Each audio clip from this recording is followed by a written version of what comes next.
Singhu border पर किसानों के धरना स्थल के पास शुक्रवार को एक खेतीहर मजदूर की हत्या कर दी गई थी। उसका शव यहां लटका दिया गया था। इस मामले में एक निहंग सिख ने शनिवार को पंजाब पुलिस के सामने आत्मसमर्पण कर दिया था।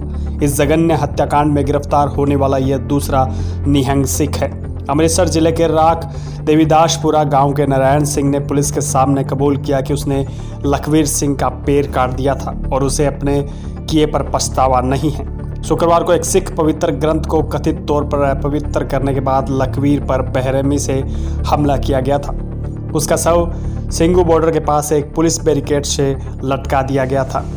शुक्रवार को गिरफ्तार एक निहंग सिंह सरबजीत सिंह ने लखवीर का हाथ काटने की बात स्वीकार की थी। शनिवार को उसे सोनीपत की एक अदालत में पेश करते हुए पुलिस ने कहा कि आरोपी ने हत्या में शामिल पंजाब के 4 लोगों के नामों का खुलासा भी किया है।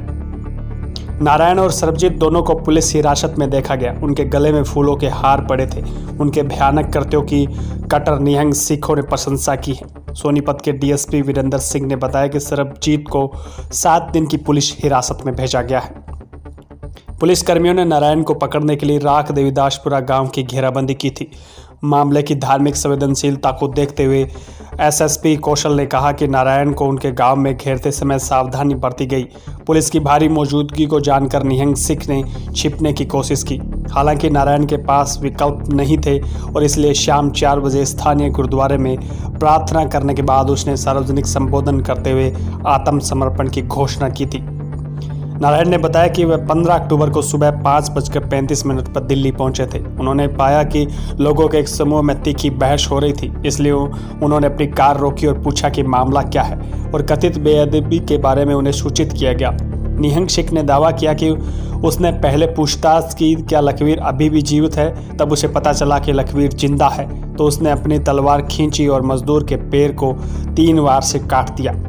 अन्य लोगों ने उसके शव को पुलिस बैरिकेड्स पर लटका दिया। नारायण ने कहा कि हमले के बाद पीड़ित 30 से 45 मिनट तक जीवित रहा।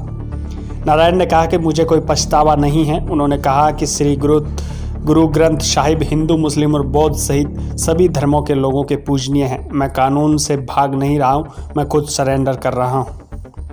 यह पूछे जाने पर कि उन्हें कैसे यकीन है कि लखवीर बेअदबी के लिए जिम्मेदार है, नारायण ने दावा किया कि उन्हें 200-400 लोगों ने पवित्र पुस्तक की 2 स्वरूप देकर भागते देखा गया था। उन्होंने कहा कि एक निहंग सिख ने उन्हें पकड़ लिया और उसका हाथ काट दिया। नारायण सिंह को आगे की जांच के लिए हरियाणा पुलिस को सौंप दिया गया है। इस बीच लखवीर की पोस्टमार्टम रिपोर्ट से पता चला कि अत्यधिक रक्तस्राव के कारण उसकी मृत्यु हुई थी।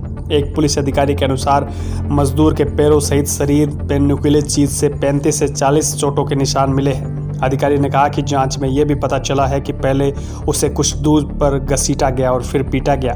सोनीपत के पुलिस अधीक्षक जसनदीप सिंह रंधावा ने कहा कि पुलिस ये पता लगा रही है कि लखवीर का हाथ काटने का दावा करने वाले सरबजीत का कोई आपराधिक इतिहास तो नहीं है।